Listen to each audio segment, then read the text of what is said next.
ಎಲ್ಲರಿಗೂ ನಮಸ್ಕಾರ. ಸಂಗೀತ ಅಂದರೆ ಏನು? ಮನಸ್ಸಿಗೆ ಯಾಕೋ ತುಂಬ ಬೇಜಾರಾಗ್ತಾ ಇತ್ತು. ಆ ಒಂದು ಹಾಡು ಕೇಳದೆ ಮನಸ್ಸಿಗೆ ನೆಮ್ಮದಿ ಸಿಕ್ತು, ಒಂಥರ ಉಲ್ಲಾಸವಾಯಿತು ಮನಸ್ಸು. ಹೀಗೆಲ್ಲ ಹೇಳ್ತೀವಿ, ಹೇಗೆ ಸಾಧ್ಯ ಆಗುತ್ತೆ?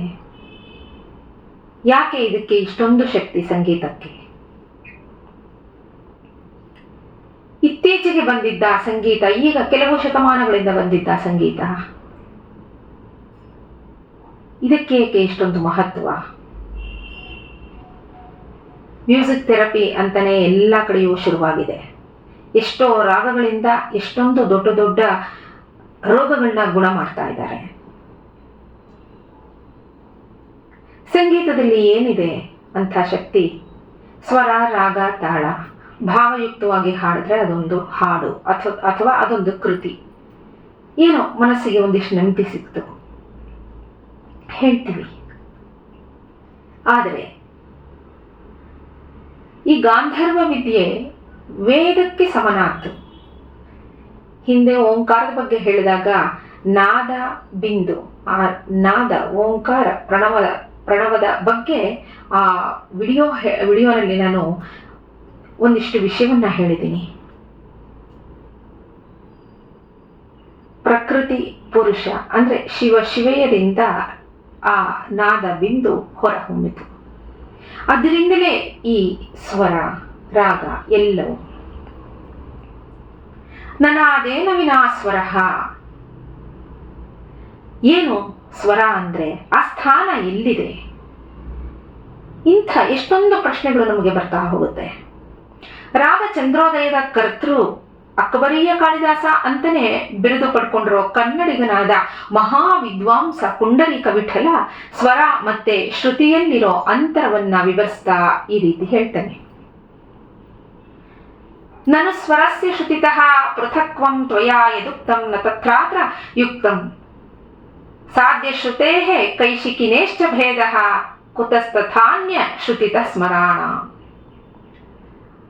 ಯಥೇಶ್ವರ ಪ್ರೇರಿತ ವಾತಚಕ್ರಘಾತಾತ್ ಪ್ರಭೂತ ಧ್ವನಿರೇವ ನಾಡ್ಯಾಂ ಪ್ರಾಘಾತ ಮಾತ್ರ ಶ್ರವಣಾತ್ ಶ್ರುತಿಶ್ಚಾನುಧಾನ ರೂಪಃ ಸ್ವರ ಇತ್ಯ ಕಿಂಚಿತ್.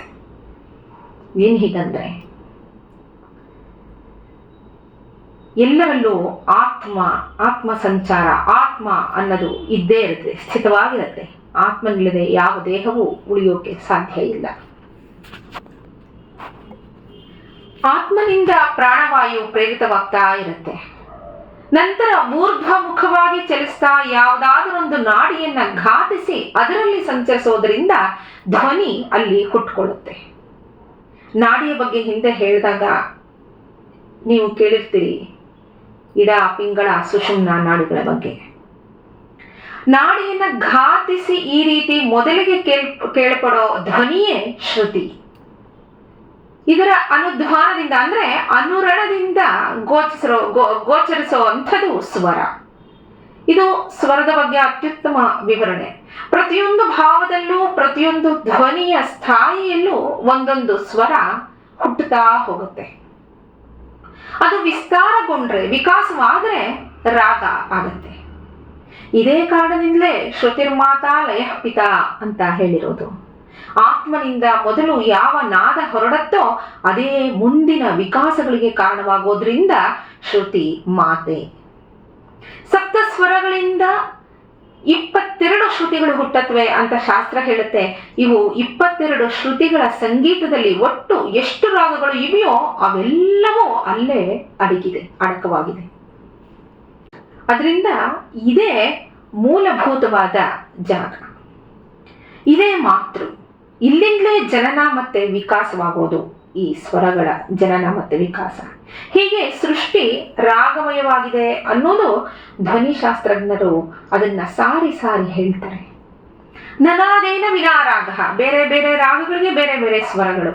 ಸ್ವರವಿಲ್ಲದೆ ರಾಗ ಇಲ್ಲ, ರಾಗ ಇಲ್ಲದೆ ಸ್ವರ ಇಲ್ಲ. ಜಗತ್ತಿನಲ್ಲಿ ಎಲ್ಲೆಲ್ಲೋ ಸ್ವರವನ್ನ ಕಂಡ ನಾದ ಮರ್ಮಜ್ಞರು ಜಗತ್ತನ ನಾದಾತ್ಮಕ ಅಂತ ಕರೆದಿದ್ದಾರೆ. ಪದಗಳ ಅರ್ಥಕ್ಕೆ ಅನುಗುಣವಾಗಿ, ರಸಕ್ಕೆ ಅನುಗುಣವಾಗಿ ಬೇರೆ ಬೇರೆ ಸ್ವರಗಳು ಹುಟ್ಟುಕೊಳ್ಳುತ್ತವೆ. ಆಗಲೇ ಆ ಭಾವಗಳು ಬೇರೆ ಬೇರೆಯಾಗಿ ಬರುವಂಥದ್ದು. ಅದರಿಂದಲೇ ಇಷ್ಟೊಂದು ರಾಗಗಳು ಹುಟ್ಕೊಂಡಿರೋದು. ಬರೀ ಷಡ್ಜ ಅಂದ್ರೆ ಸಾ ಇಂದಲೇ ಎಲ್ಲವೂ ನಡೆದಿಲ್ಲ, ಅಥವಾ ಸಾ ಬಿಟ್ಟು ಎಲ್ಲವೂ ನಡೆದಿಲ್ಲ. ಆ ರಸಾನುಭೂತಿಯನ್ನ ಆ ಸ್ವರಗಳು ನಮಗೆ ಕೊಡ್ತಾ ಹೋಗುತ್ತೆ ಧ್ವನಿಯ ರೂಪದಲ್ಲಿ.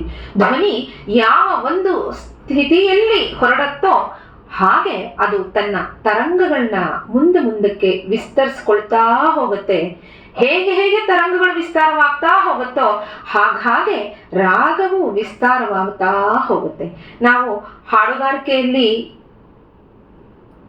ಈ ಮನೋಧರ್ಮ ಅನ್ನೋದನ್ನ ನಾವು ಕೇಳ್ತೀವಿ.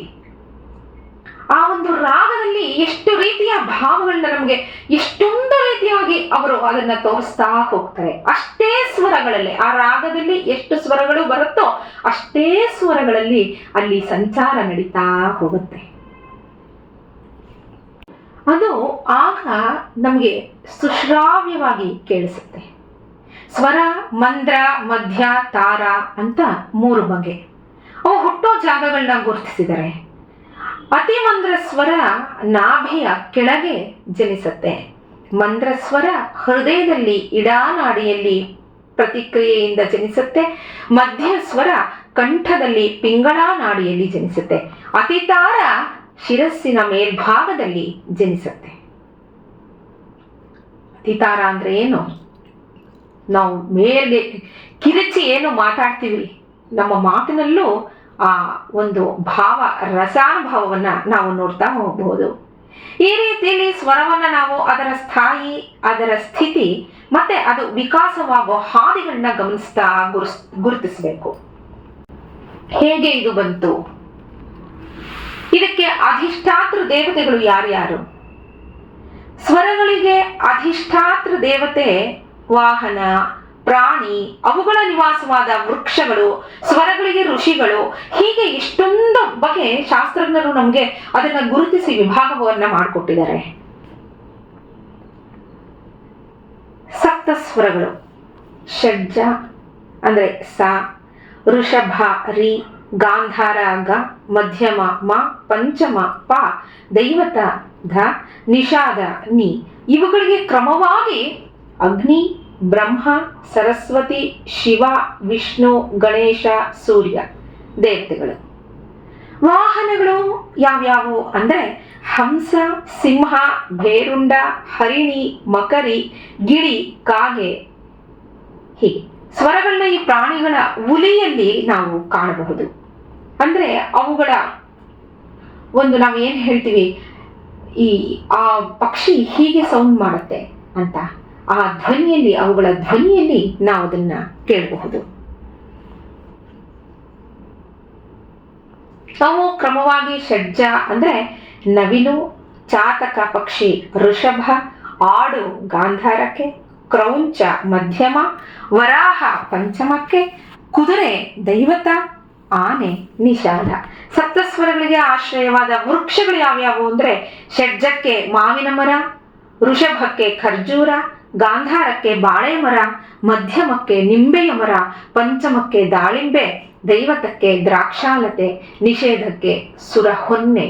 ಹೀಗೆ ಸಪ್ತ ಸ್ವರಗಳಿಗೆ ವೃಕ್ಷಗಳನ್ನ ಹೇಳಿದರೆ, ಇನ್ನು ಸಪ್ತ ಸ್ವರಗಳಿಗೆ ಋಷಿಗಳು. ನಾವು ಹೇಗೆ ವೇದ ಮಂತ್ರಗಳಿಗೆ ಋಷಿ ಛಂದಸ್ಸನ್ನ ಹೇಳ್ತೀವಿ, ಹಾಗೆ ಸಪ್ತ ಸ್ವರಗಳಿಗೆ ಋಷಿಗಳು ಯಾರ್ಯಾರು ಅಂದ್ರೆ ಷಡ್ಜಕ್ಕೆ ಅಗ್ನಿ, ಋಷಭಕ್ಕೆ ಬ್ರಹ್ಮ, ಗಾಂಧಾರಕ್ಕೆ ಚಂದ್ರ, ಮಧ್ಯಮಕ್ಕೆ ವಿಷ್ಣು, ಪಂಚಮಕ್ಕೆ ನಾರದ, ದೈವತ ಮತ್ತೆ ನಿಷಾದಗಳಿಗೆ ತುಂಬುರು. ಇವರು ಸ್ವರ ಋಷಿಗಳು ಅಂತ ಹೇಳ್ತೀವಿ. ಸುಸ್ವರ, ಅಪಸ್ವರ ಅನ್ನೋದು 2 ಭೇದಗಳಿವೆ ಸ್ವರಗಳಲ್ಲಿ. ಚೆನ್ನಾಗಿ ಕೇಳಿಸ್ತು, ನಮ್ಗೆ ಇದು ತುಂಬಾ ಚೆನ್ನಾಗಿ ಕೇಳಿಸ್ತಾ ಇದೆ ಅಂದ ಮಾತ್ರಕ್ಕೆ ಅದು ಸುಸ್ವರ ಅಲ್ಲ. ಯಾವ ಸ್ವರ ಆಧ್ಯಾತ್ಮಿಕವಾಗಿ ತನ್ನ ನೆಲೆಗೆ ಕೊಂಡೊಯ್ಯುತ್ತೋ ಅದು ಸುಸ್ವರ. ಅಂದ್ರೆ ಎಲ್ಲಿಂದ ಅದು ಉಗಮವಾಗತ್ತೋ ನಮಗೆ ಅಲ್ಲಿನ ಜಾಗ, ನಮಗೆ ಆ ಒಂದು ಪ್ರದೇಶ, ಆ ನಮ್ಮ ಶರೀರದ ಆ ಪ್ರದೇಶ ಚೈತನ್ಯವಾಗಿ ಜಾಗೃತವಾಗಬೇಕು.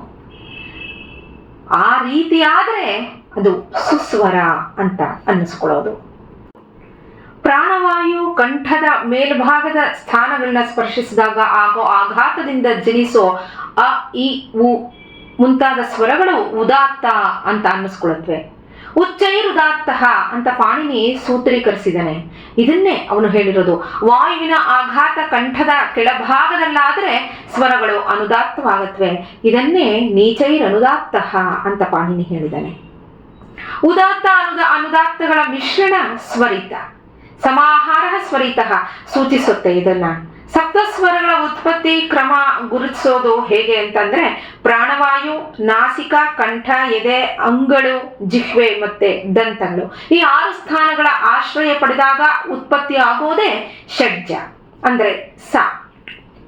ನಾಭಿಯಿಂದ ಎದ್ದ ವಾಯು ಕಂಠ ಮತ್ತೆ ಶಿರಸ್ಸನ್ನ ಘರ್ಷಿಸಿದಾಗ ಉಂಟಾಗೋ ಒಂದು ಶಬ್ದ ಋಷಭ. ಯಾತಕ್ಕಿದಕ್ಕೆ ಋಷಭ ಅಂತ ಹೆಸರು ಬಂತು ಅಂದ್ರೆ, ಅದು ಗೂಳಿ ಗೊಟ್ಟಕ್ಕೆ ಆಗತ್ತೆ ಅಂತ ಹೇಳ್ತೀವಲ್ಲ, ಹಾಗೆ ಆ ಧ್ವನಿ, ಧ್ವನಿಯನ್ನ ನಾವು ಕೇಳಿದಾಗ, ಆ ಶಬ್ದ ನಮಗೆ ಕೇಳಿಸಿದಾಗ ಅದು ಯಾವ ರೀತಿ ಯಾವುದನ್ನ ಹೋಲತ್ತೆ ಅಂದ್ರೆ ರಿ ನಾವೇನ್ ಹೇಳ್ತೀವಿ ಋಷಭ ಅಂತ ಅನ್ನಿಸ್ಕೊಳ್ತದೆ. ನಾಭಿಯಿಂದ ಉತ್ಥಾನವಾದ ವಾಯು ಕಂಠ ಮತ್ತೆ ಶಿರಸ್ಸಿನಲ್ಲಿ ಸಮಾಕೃತವಾಗಿ ಮೂಗಿಗೆ ಪವಿತ್ರ ಗಂಧ ತಂದುಕೊಡೋದೇ ಗಾಂಧಾರ ಅಂತ. ಇದೇ ವಾಯು ನಾಭಿಯಿಂದ ಎದ್ದು ಎದೆ ಮತ್ತೆ ಹೃದಯದಲ್ಲಿ ಸಮಾಹಿತವಾದಾಗ, ನಾಭಿಯನ್ನ ಸೇರಿದಾಗ ಉಂಟಾಗೋ ಮಹಾನಾದ ಮಧ್ಯಮ. ಅದು ನಾಭಿಯಿಂದ ಎದ್ದ ವಾಯು ಎದೆ, ಹೃದಯ, ಕಂಠ ಮತ್ತೆ ಶೀರ್ಷವನ್ನ ಘರ್ಷಿಸಿದಾಗ ಈ ಪಂಚಸ್ಥಾನಗಳಿಂದ ಉದ್ಭವಿಸೋದೇ ಪಂಚಮ. ಸುಮ್ಮನೆ ಇದಕ್ಕೆಲ್ಲ ಹೆಸರಿಟ್ಟಿಲ್ಲ. ಈ ರೀತಿಯಾದ ಒಂದು ಎಲ್ಲವನ್ನೂ ದಾಟ್ಕೊಂಡು ಬರತ್ತೆ ಆ ಶಬ್ದ. ಆ ಶಬ್ದಗಳಿಗೆ ಈ ಹೆಸರನ್ನ ಇಟ್ಟಿದ್ದಾರೆ. ಪೂರ್ವೋತ್ಥಿತ ಸ್ವರಗಳನ್ನ ಅತಿಸಂಧಾನ ಮಾಡೋ ಅಂತ ಸ್ವರವೇ ದೈವತ. ಯಾವುದರ ಕಾರಣದಿಂದ ಎಲ್ಲಾ ಸ್ವರಗಳು ಅಡಗಿ ಹೋಗುತ್ತವೋ ಅಂದ್ರೆ ನಿಷೀದಂತಿ ಅಂತ ಅಡಗಿ ಹೋಗುತ್ತವೋ ಅದೇ ನಿಷಾದ ಅಂತ. ಸ್ನೇಹಿತರೆ, ಇನ್ನು ಕೆಲವು ವಿಷಯಗಳನ್ನ ಮುಂದೆ ಹೇಳ್ತೀನಿ. ಇಲ್ಲಿಗೆ ಇಷ್ಟು ಸಮಾಪ್ತಿ ಮಾಡ್ತೀನಿ. ನಮಸ್ಕಾರ.